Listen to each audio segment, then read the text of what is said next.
Hello guys, कैसे हो आप सभी लोग। आशा करता हूँ आप सब लोग अच्छे होंगे। ठीक है, तो हम आज जो एचटेट प्रीवियस ईयर का सेशन है, मतलब प्रीवियस ईयर के जो क्वेश्चंस होते हैं उनका सेशन स्टार्ट करेंगे। हर किसी लेक्चर के अंदर हम 10 क्वेश्चंस को कंप्लीट करने वाले हैं।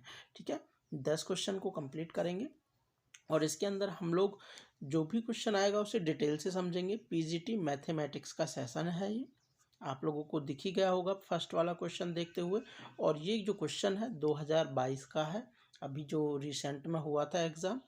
मैंने देखा है बहुत ही कम लोगों का जो एचटेट है पास हो पाता है, लेकिन इस बार हुआ था बहुत ज़्यादा लोगों का।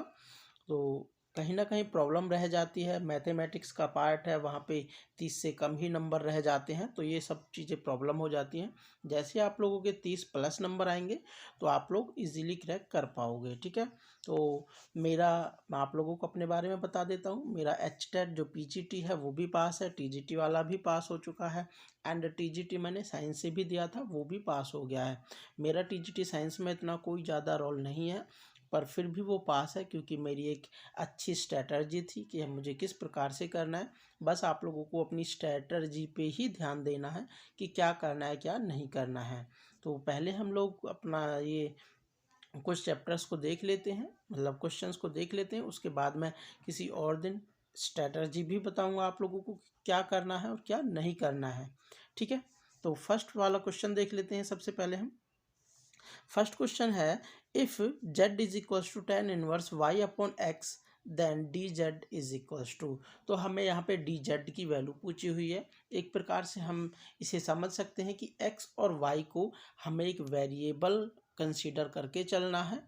ठीक है, जब भी हमारे पास में y का या फिर x का डिफ्रेंशिएशन करेंगे उसे हम dx और dy करके लिखेंगे। और जैसे dz के अंदर हमारे पास होता है टोटल डेरिवेटिव की बात करते हैं। ठीक है, तो इसका एक फॉर्मूला होता है। टोटल डेरिवेटिव में क्या हो गया हमारे पास में, फॉर्मूला नहीं, सिंपल डिफ्रेंशिएशन ही करना है। जैसे इसका डिफ्रेंशिएशन करते हैं हम, dz इज इक्वल्स टू, तो अब हम टेन इनवर्स x हो या फिर कुछ भी हो, यहाँ पे एक वेरिएबल है, इसका डिफ्रेंशिएशन करते हैं तो कितना आता है, टेन इनवर्स x का 1 अपॉन, जैसे टेन इनवर्स x होता तो 1 अपॉन 1 प्लस एक्स स्क्वायर होता।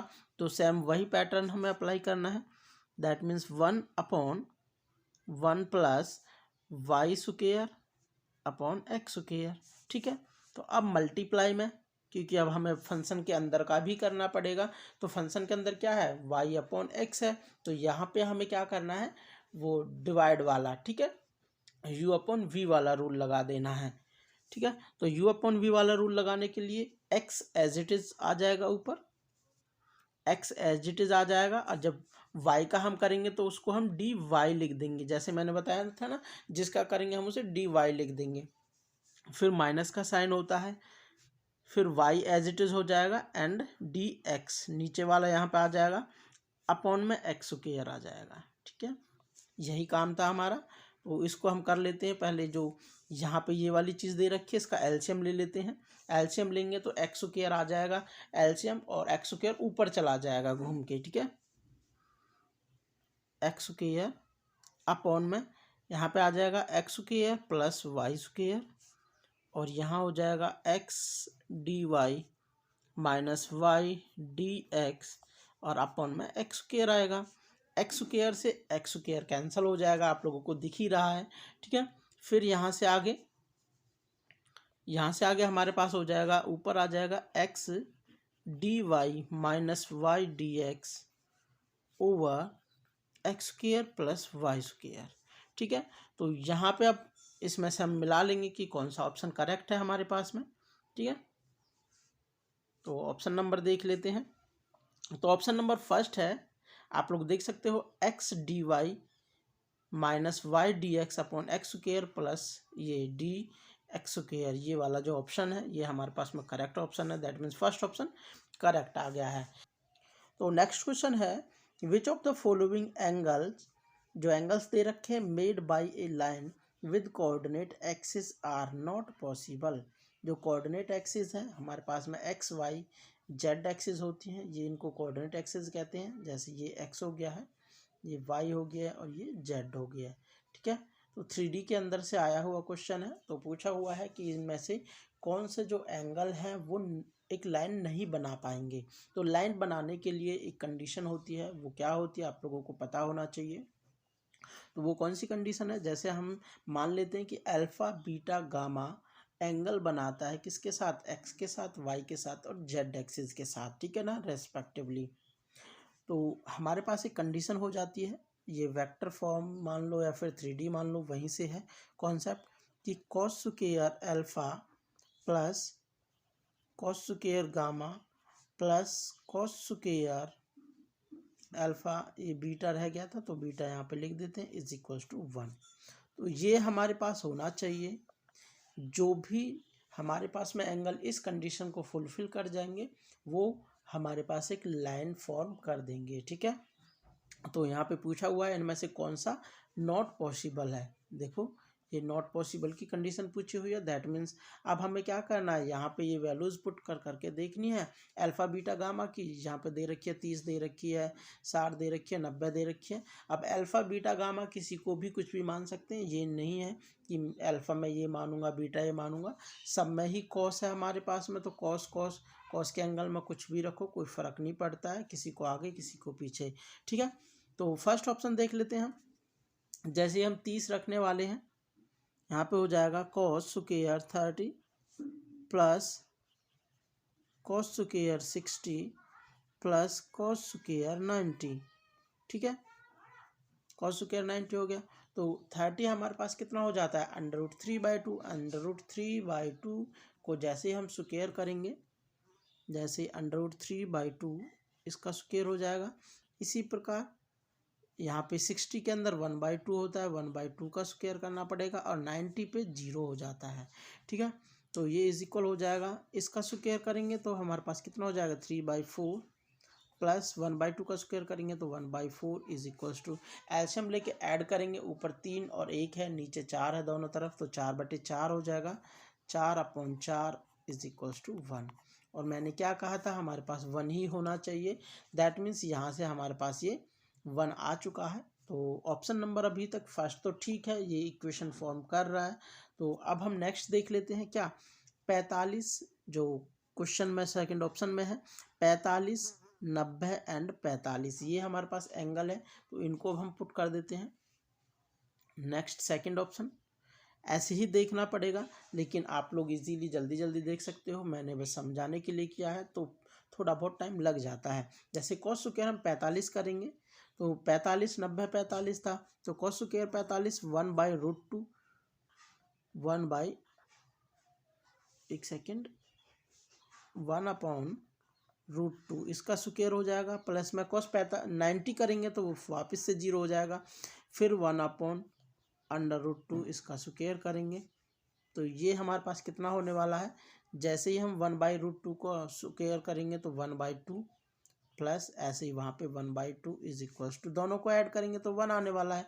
That means option number second है वो भी सही है। अभी तक हमें जो नॉट फॉर्म है वो कैलकुलेट करना था, दैट मीन्स अब हम थर्ड वाले ऑप्शन पे चलेंगे, ठीक है। थर्ड वाले ऑप्शन की तरफ चलते हैं। थर्ड वाले ऑप्शन में दे रखा है, यहाँ पे 30 दे रखा है, 45 दे रखा है, 60 दे रखा है, ठीक है। तो मैं इसे यहाँ पे साइड में कर देता हूँ, 30 45 60। तो cos 30 की वैल्यू वापस से हमारे पास में √3/2 इसका स्क्वायर प्लस फिर क्या था, फिर 45 है हमारे पास में और 60 है। 45 का 1/√2 है, इसका स्क्वायर करेंगे, फिर प्लस में 60 है तो 1/2 इसका स्क्वायर हो जाएगा। तो ऑप्शन नंबर थर्ड है यहाँ पे। तो ये हो जाएगा 3/4 प्लस 1/2 प्लस 1/4। अब इनको देखेंगे, जैसे हम इस चीज़ को और इस चीज़ को ऐड करेंगे यही 1 बना देगा मिलके, तो दैट मीन्स ये 1/2 एक्स्ट्रा बन जाएगा, दैट मीन्स ये 3/2 बन रहा है, कहीं ना कहीं 1.5 बन रहा है जाके, तो 1.5 तो हमारे पास नहीं होना चाहिए, दैट मीन्स ये ही ऑप्शन हमारे पास गलत हो जाएगा। तो इसी प्रकार आप लोग जैसे ही फोर्थ ऑप्शन को चेक करोगे तो वहाँ पे भी हमारे पास 1 ही बनने वाला है फाइनल में। तो ऑप्शन नंबर जो थर्ड है वो इनकरेक्ट है। ठीक है, अब चलते हैं अपने नेक्स्ट क्वेश्चन की तरफ। नेक्स्ट क्वेश्चन है which of the following function satisfy the condition of Royals theorem. तो रॉयल्स थ्योरम की कंडीशन को कौन सा फंक्शन में से सेटिस्फाई करता है, कौन सा नहीं करता है, ये हमें चेक करना है। तो इसके लिए हमें पहले पता होना चाहिए कि रॉयल्स थ्योरम की जो कंडीशंस है वो होती क्या क्या है। ठीक है, तो तो सबसे पहले हमारे पास में जो नंबर 1 कंडीशन है वो कहती है जो फंक्शन है वो कंटिन्यूस होना चाहिए। दैट मीन्स फंक्शन, एक सेकंड, जो फंक्शन है इज कंटिन्यूस, CTS लिख देता हूँ मैं। कहाँ पे? Close interval A, A, B क्या है हमारे पास में? जो भी इंटरवल्स दे रखे हैं, जैसे यहाँ पे इंटरवल्स दे रखे हैं, इनको हम A, B कहते हैं। ठीक है, और क्लोज इंटरवल के अंदर ही है। फर्स्ट कंडीशन ये हो जाती है। एंड सेकंड कंडीशन है इसकी कि इसको डिफरेंशिएबल भी होना चाहिए। फंक्शन इज डिफरेंशिएबल, और डिफरेंशिएबल कहाँ होना चाहिए? ओपन इंटरवल A से B के अंदर। ठीक है, यहाँ ओपन लगाया जाता है, और ऊपर वाले में जो कंटिन्यूस की बात होती है वहाँ पे क्लोज इंटरवल होता है, यहाँ पे ओपन इंटरवल होता है। एंड थर्ड वन हमारे पास इंपॉर्टेंट रूल है कि f ऑफ A, जो f ऑफ A है वो f ऑफ B के बराबर हो जाना चाहिए। ठीक है, जो इसका फर्स्ट वाला पॉइंट है f ऑफ A और is equal to f of B होना चाहिए। मैक्सिमम जो क्वेश्चन होते हैं इस थर्ड वाले पॉइंट की वजह से भी डिस्कार्ड कर दिए जाते हैं, क्योंकि इनका जो f ऑफ A है और f ऑफ B है वो ही इक्वल नहीं हो पाता है। ठीक है, और जब हमारे पास ये तीनों कंडीशन सेटिस्फाई हो जाती हैं तो रॉयल्स थ्योरम सेटिस्फाई होती है।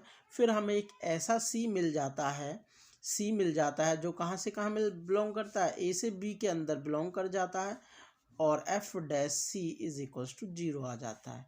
ठीक है, ये कंडीशन है रॉयल्स थ्योरम की। जब भी हमारे पास ये ऊपर वाली तीनों कंडीशन सेटिस्फाई हैं तो हमें ये फोर्थ वाली कंडीशन है जो C एक A से B के बीच में बिलोंग कर जाएगा।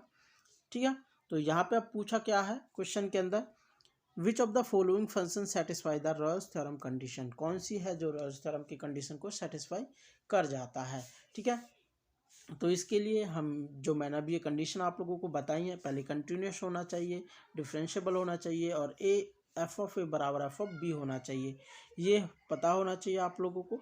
ठीक है, तो सबसे पहले हम इस वाली जो थर्ड वाली कंडीशन होती है इसी को चेक कर लेते हैं। हर बार मतलब जब भी इसी को चेक करेंगे हमेशा ये ही सेटिस्फाई करेगी कहीं ना कहीं। ठीक है,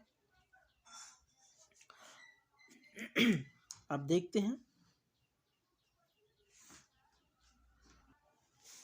फर्स्ट हमारे पास दे रखा है f of x is equal to x minus 1 upon under the root x, ये चीज़ दे रखी है, और x हमारे पास में कहाँ है? 0 से लेके 1 के बीच में है। ठीक है, तो 0 से 1 के बीच में है, जैसे हम इसकी जगह 0 रखते हैं, x की जगह क्या रखते हैं? 0 रखते हैं, तो क्या होने वाला है?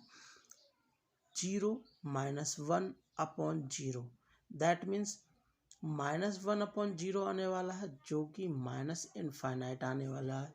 और जब हम 1 रखेंगे तो 1 - 1/1, दैट मीन्स 0/1, जो कि हमारे पास 0 होने वाला है। ये हमारे पास f ऑफ A है और ये हमारे पास f ऑफ B है, तो दोनों ही कंडीशन आपस में इक्वल नहीं हो पा रही हैं, तो ये फर्स्ट वाला ऑप्शन तो गलत हो गया। दैट मीन्स ये रॉयल्स थ्योरम की कंडीशन को सेटिस्फाई नहीं कर रहा। ठीक है, अब हम सेकंड वाले पे चलेंगे। सेकंड वाले को, जो सेकंड वाला है वही हमारे पास वैसे तो करेक्ट है, वो सेटिस्फाई भी करेगा और कंटिन्यूस भी है और डिफरेंशिएबल भी है। ठीक है, कोई भी जो पोलिनोमियल फंक्शन होता है इस टाइप का, तो हमारे पास वो कंटिन्यूस, डिफरेंशिएबल सब कुछ हो जाता है। तो इसलिए हम अभी इसको छोड़ के चलते हैं, ऑप्शन नंबर थर्ड की तरफ चल जाते हैं। ऑप्शन नंबर फर्स्ट हो गया है, एंड ऑप्शन नंबर सेकंड को देखते हैं। तो f ऑफ x, जो हमारे पास में 10x/x दे रखा है, यहाँ पे क्या है? 0 से पाई। जब हम 0 रखेंगे तो 10 0/0, दैट मीन्स 10 0 पे 0/0 आने वाला है। तो जब भी 0/0 फॉर्म होती है तो हम एल हॉस्पिटल रूल लगाते हैं, जिसको हम एल हॉस्पिटल भी पढ़ लेते हैं। तो एल हॉस्पिटल रूल है, तो ये क्या कहता है? जो ऊपर वाला होता है न्यूमरेटर उसका अलग से डिफरेंशिएबल करते हैं, एंड जो डिनोमिनेटर होता है उसका अलग से डिफरेंशिएशन कर देते हैं। 10 का डिफरेंशिएशन हमारे पास कितना हो जाएगा, सेक स्क्वायर एक्स। तो ऊपर सेक स्क्वायर एक्स हो जाएगा और नीचे एक्स का करेंगे तो 1 हो जाएगा। अब यहाँ पे हम पाई रखेंगे, मतलब एक्स की जगह पे 0 रखेंगे वापस से, तो सेक 0 सेक स्क्वायर 0 अपॉन 1, सेक 0 1 पे 1 ही होता है, दैट मीन्स यहाँ पे ये 1 आने वाला है। ठीक है, अब हम पाई रख देते हैं। ठीक है, 10 पाई अपॉन पाई, 10 पाई वापस से हमारे पास 0 आने वाला है, 0 अपॉन पाई, दैट मीन्स ये 0 हो गया। तो यहाँ पे देख रहे हैं हम ये वाली चीज़ और जो ये वाली है सेकंड, एफ ऑफ ए बराबर एफ ऑफ बी नहीं है, तो ये भी हमारे पास जो ऑप्शन नंबर सेकंड है वो गलत हो गया, मतलब ये थर्ड ऑप्शन था, ऑप्शन नंबर थर्ड भी गलत हो गया है। इसी प्रकार जैसे हम ऑप्शन नंबर फोर्थ को देखेंगे, ठीक है, वो भी हमारे पास में गलत हो जाएगा। ठीक है, ये कैसे होगा, ऑप्शन नंबर जो फोर्थ वाला है वो गलत कैसे होगा, जब हम इसकी जगह पाई रखने वाले हैं या फिर माइनस पाई रखने वाले हैं, तो यहाँ पे दोनों बार ये हमारे पास में 0 ही निकल के आने वाला है। कर लेते हैं हम इसको, ऑप्शन नंबर जो फोर्थ है साइन 1 अपॉन एक्स। ठीक है, और वैसे तो जब भी हम इस पे 1 अपॉन माइनस का पाई हो गया और 1 अपॉन पाई, ये दोनों चीज़ रखने वाले हैं तो ये हमारे पास 0 ही निकल के आएगा। ठीक है, तो एफ ऑफ ए बराबर एफ ऑफ बी हमारे पास हो चुका है, कोई प्रॉब्लम नहीं है इस फंक्शन के अंदर। इसके अंदर फंक्शन में कहाँ प्रॉब्लम आने वाली है, तब भी एक्स के बराबर हम 0 रखेंगे, क्योंकि यहाँ से यहाँ एक भी ऐसा पॉइंट नहीं मिलना चाहिए जहाँ पे ये डिसकंटिन्यूस हो जाए फंक्शन।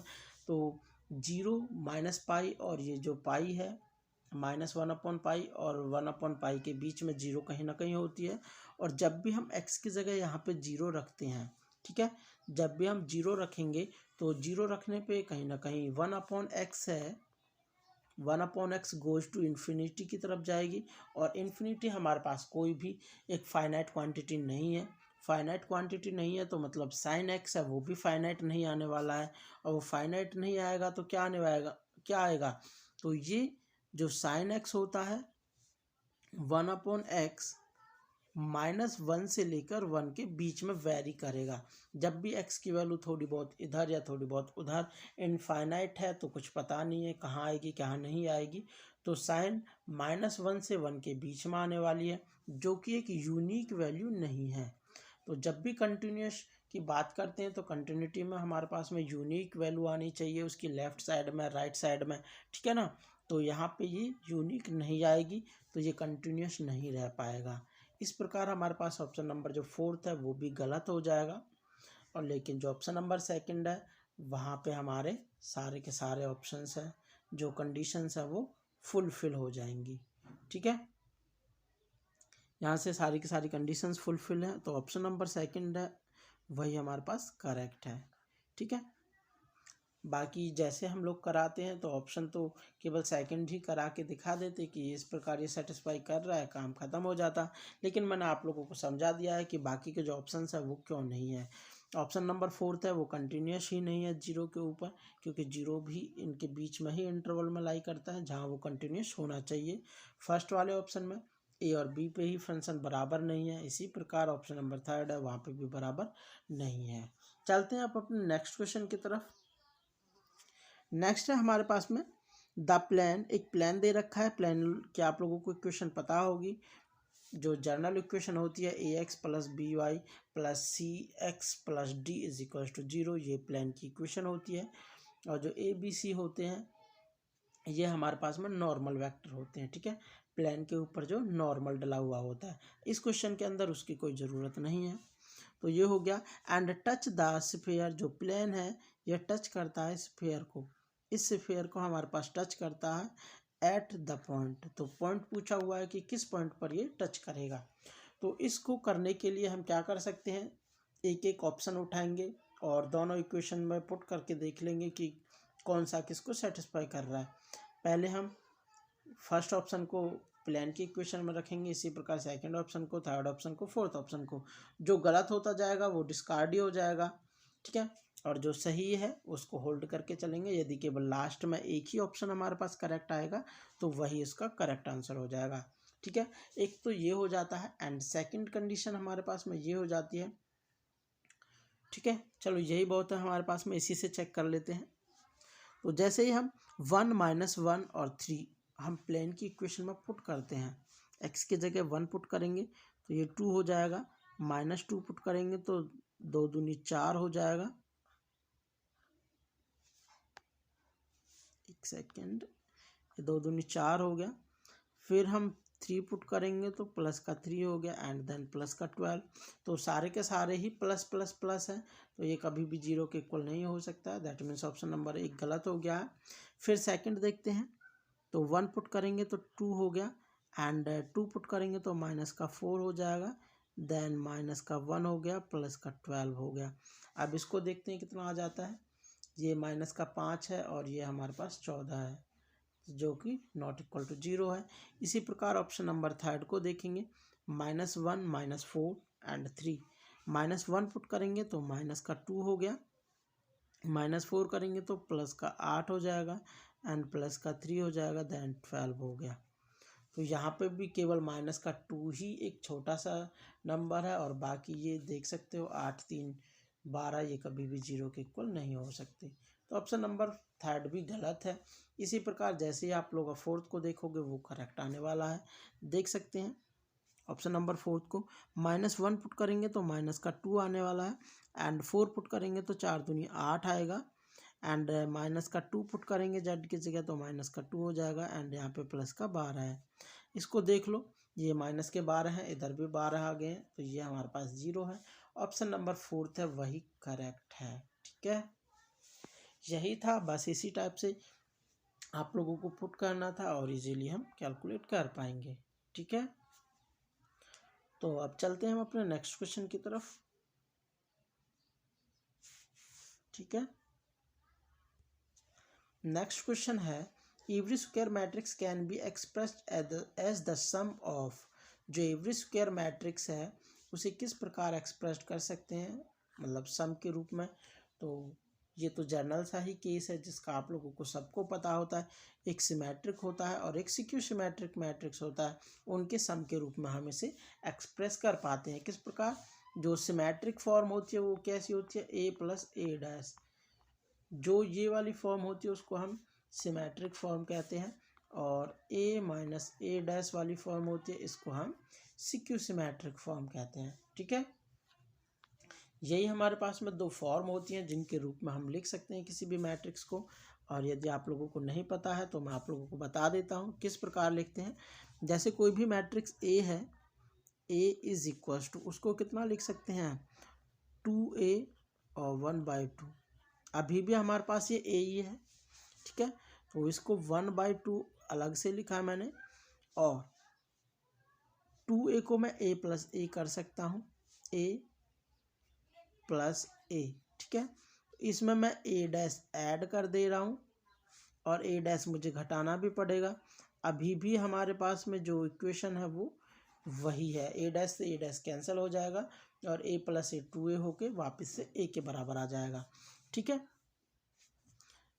फिर 1/2, यहाँ पे जो A + A' है इसको एक साथ कर लेंगे, एंड प्लस में A - A' को एक साथ कर लेंगे, ठीक है। ये हो चुका है अब हमारे पास में। तो ये वाली चीज़ हमारे पास सिमेट्रिक है और ये हमारे पास सिक्यू सिमेट्रिक है। तो अब हमने क्वेश्चन में क्या पूछा हुआ था, किसके सम के रूप में लिख सकते हैं, सिमेट्रिक और सिक्यू सिमेट्रिक के सम के रूप में लिख सकते हैं किसी भी मैट्रिक्स को, ठीक है। तो ऑप्शन नंबर हमारे पास में जो थर्ड है वो करेक्ट हो जाता है। आप लोग इसे देखते ही पढ़ते ही तुरंत ऑप्शन कर पाते, ठीक है। अब मिलते हैं नेक्स्ट वीडियो के अंदर, क्योंकि वीडियो ज़्यादा लेंथी हो जाएगा, क्योंकि एक एक क्वेश्चन को अच्छे से समझाने में टाइम लग ही जाता है। और आप लोग ऐसे ही लास्ट तक बने रहा करो। मैं आप लोगों को एक दिन स्ट्रैटेजी भी समझाऊंगा कि किस प्रकार से करना है और किस प्रकार से नहीं करना है, ठीक है। तो ना तो हमें सारा पेपर करना होता है, ये तो कोई भी नहीं सोचेगा कि मुझे 150 में से 150 ही नंबर लेके आने। एचटेट में कुछ नहीं है कि हमने 150 ही लेके आए, हमें तो 90 नंबर लेके आने हैं। तो आप लोग 110 तक का टारगेट बना के चलो, काफ़ी है, बहुत है। क्योंकि एचटेट के नंबर ना तो कहीं वैकेंसी में यूज होते हैं ना कहीं यूज होते हैं, मतलब चाहे एचटेट हो कोई भी टेट हो, कहीं भी यूज नहीं होते हैं। जस्ट हमें एक पर्चा मिल जाता है कि मतलब आप लोगों को सर्टिफिकेट, हाँ एचटेट पास है। अब आप लोग अपने जो एग्ज़ाम स्क्रीनिंग वाला एग्ज़ाम है वहाँ बैठ सकते हो, ठीक है। तो आप लोगों को बस इतने पे भी फोकस करके चलना है, ठीक है। चलिए मिलते हैं नेक्स्ट वीडियो में। Thank you, take care, bye bye.